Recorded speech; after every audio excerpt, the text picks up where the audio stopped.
Bom dia a todas e todos da comunidade Paz e Bem. Estamos aqui neste dia 7 de outubro de 2025, uma terça-feira, para apresentar o programa Paisagens de número 115. Estamos aqui hoje, mais uma vez, trabalhando algumas reflexões de Thomas Merton. E hoje escolhi o tema Vida e Interior e Abertura. Começo chamando a atenção para este livro aqui de Thomas Merton. Novas Sementes de Contemplação. Foi publicado pela editora Fisos, do Rio de Janeiro, em 2001. Tenho um carinho muito grande por essa editora, que infelizmente não deu continuidade aos seus trabalhos em razão de um grave acidente que aconteceu com a família nas chuvas de Teresópolis há um tempo atrás. Essa editora prestava um lindo serviço ao tema da contemplação, da mística, né? E esse trabalho aqui, que já tinha saído uma edição no Brasil, essa segunda edição, né? Num trabalho precioso dessa editora,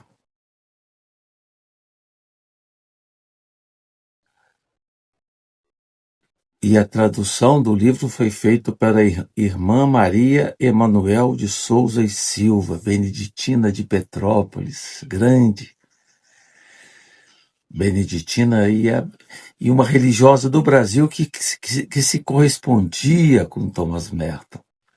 Ela fez muitas traduções de Thomas Merton para o Brasil. A gente deve muito a ela pelo bonito trabalho que realizou. Começamos falando da contemplação como a mais alta expressão da vida intelectual e espiritual do homem, diz Thomas Merton. A contemplação é a própria vida do intelecto e do espírito, plenamente despertada. Esta relação entre despertar e espiritualidade é muito bonita em Thomas Merton.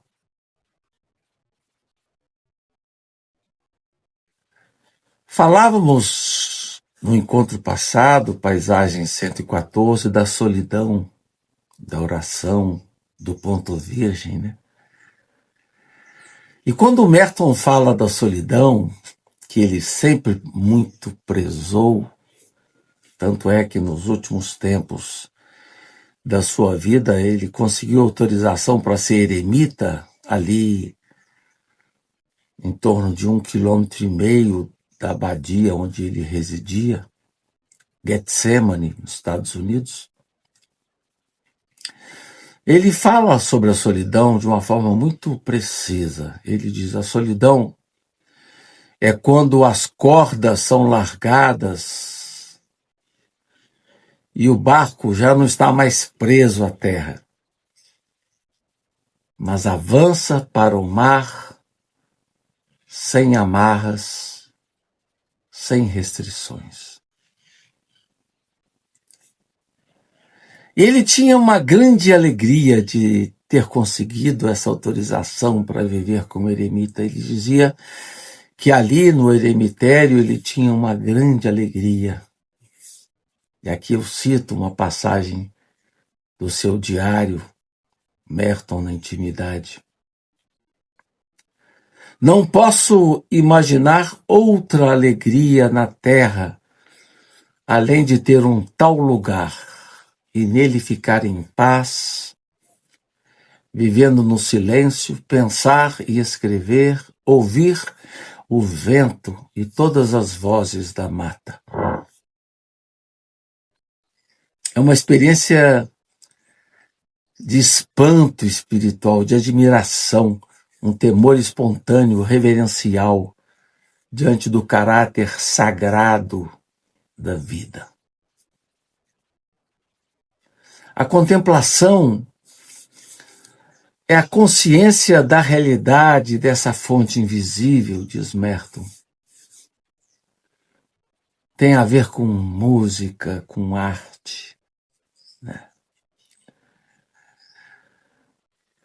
E ela, a contemplação, tem que ser compatível com todas as coisas.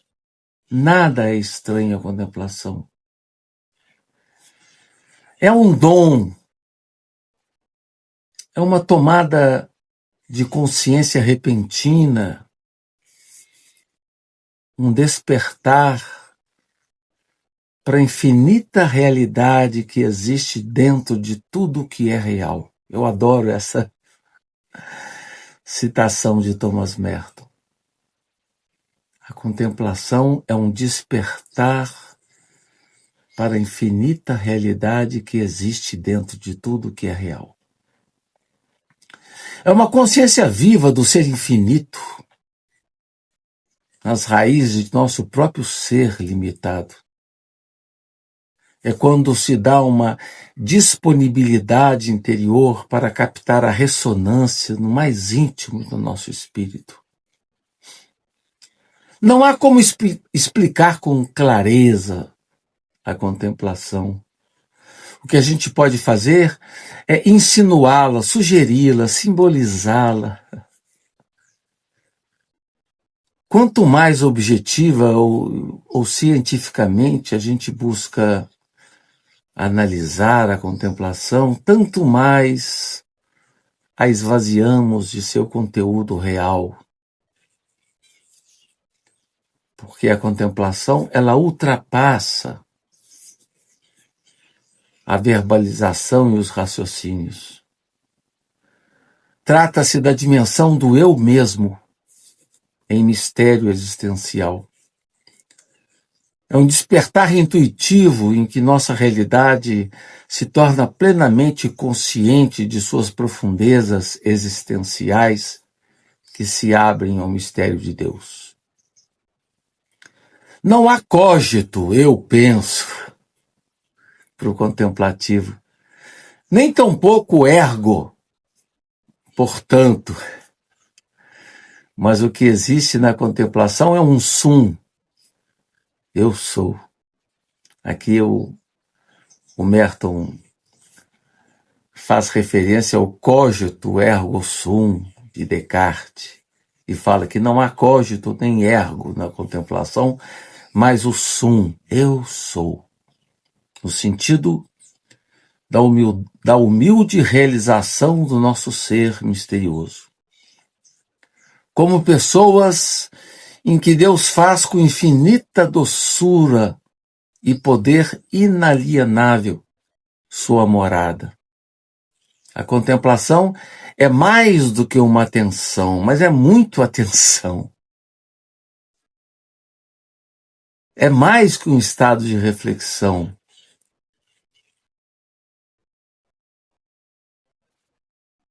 Na contemplação é Deus mesmo que nos escolhe e nos desperta.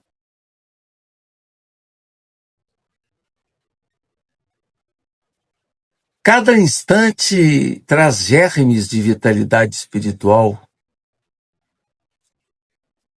e temos que nos preparar em disponibilidade para receber esses toques da graça. E é um difícil aprendizado, diz Merton, porque implica em desfazer-se das coisas familiares, aprender a largar-se para poder encontrar-se.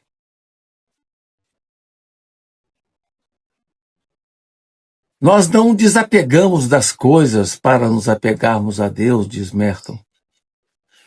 mas nos desapegamos de nós mesmos, de maneira a poder ver todas as coisas em e para Deus. Se há um obstáculo à vida contemplativa, esse obstáculo está em nosso próprio eu. Há que vencer as amarras do eu. Como diz lá Gilberto Gil, se eu quiser falar com Deus, tenho que estar a sós. Tenho que desatar os nós. Né? Que desatar esses nós. Se a gente compara com a tradição budista, a gente pode falar de emancipação, ou então, como diz mestre Eckhart, desapego. O radical desapego pressupõe a morte absoluta do ego, favorecendo o nascimento de uma outra subjetividade, o que a gente chama de subjetividade elemental. Esse termo fabuloso criado pelo filósofo da escola de Kyoto,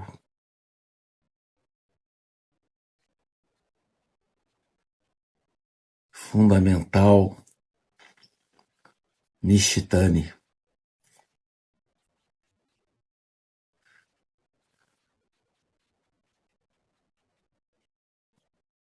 Então esse desapego, esse destacamento não nos isola das coisas criadas, mas nos coloca emaranhado, no emaranhado das coisas criadas com um olhar diferenciado. Tá?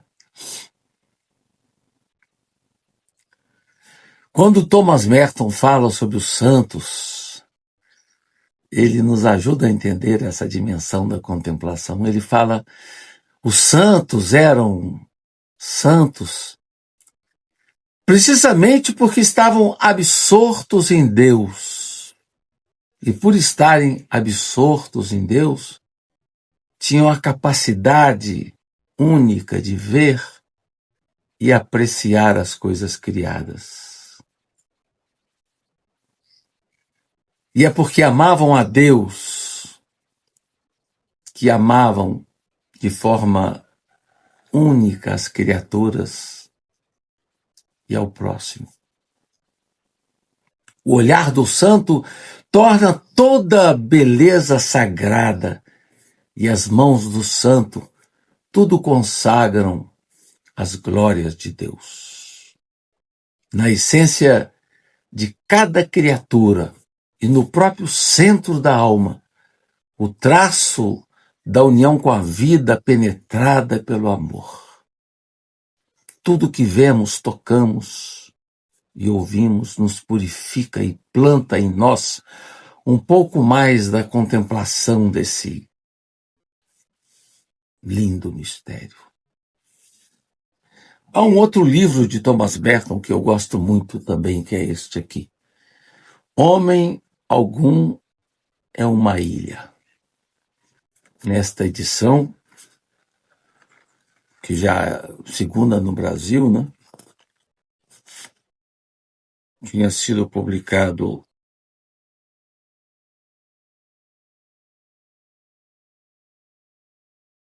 editora aqui, né?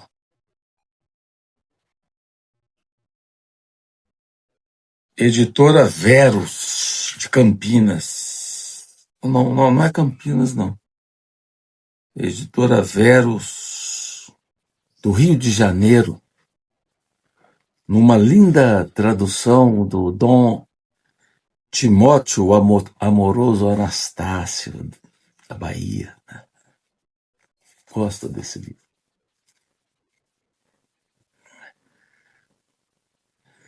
Nesse livro, o Merton diz que é o fogo e não a fumaça que nos aquece.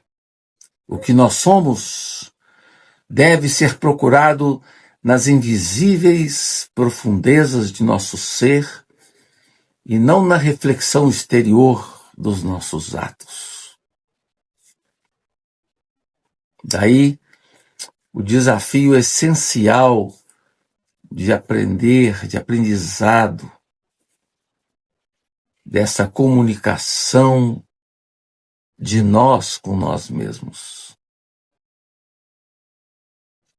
Isso implica que o pastor, que é o eu, encontre com o boi, que é o si mesmo.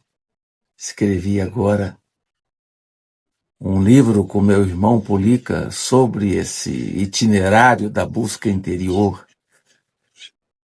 do boi e do pastor, com base em 10 imagens do budismo zen chinês, né, que fala dessa busca interior. Um livro que vai ser publicado pela editora Recriar, previsto para publicação no início de 2026. Então é o desafio de estar em paz consigo mesmo, desapegado. E há ocasiões em que, para guardarmos a nossa existência, temos simplesmente de ficar sem fazer nada, diz Thomas Merton, né?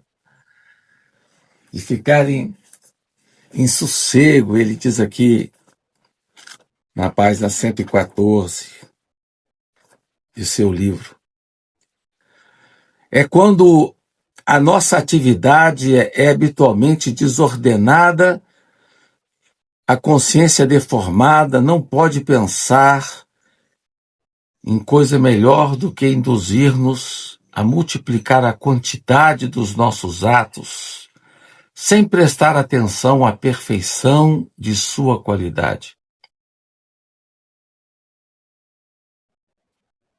Então há ocasiões fundamentais que precisamos ficar aquietados, desacelerados. E para um homem que se deixou arrasar completamente fora de si por sua atividade, nada é mais difícil do que ficar em sossego, sem fazer nada, diz Thomas Merton. Ele fala também no seu diário, Merton na Intimidade, ele fala que é a experiência de ficar em baixa definição.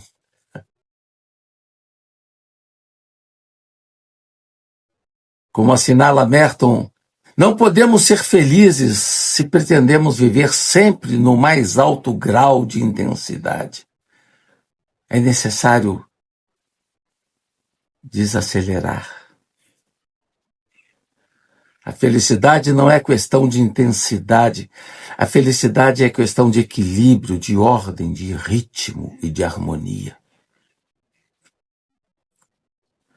O grande místico Charles de Foucault manifestava sua dificuldade, seu desconforto com as ordens religiosas institucionalizadas, porque ele queria um ritmo de vida contemplativa diferente daquele ritmo comum. Ele não frequentou mosteiro, nem seguiu uma estranha inspiração pessoal. Ele entendia que a vida contemplativa é muito mais que uma vida centrada dentro de um mosteiro, mas a vida espiritual tem a ver também com aquilo que acontece fora do mosteiro. E depende do foco da nossa atenção, da nossa percepção, da nossa dedicação em captar isto. A vida contemplativa é uma vida de unidade.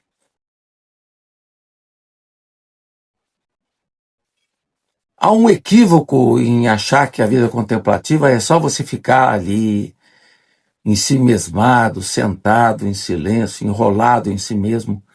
mimado na sua experiência interior, né? Ou então, como diz Santa Teresa, encapotados na oração.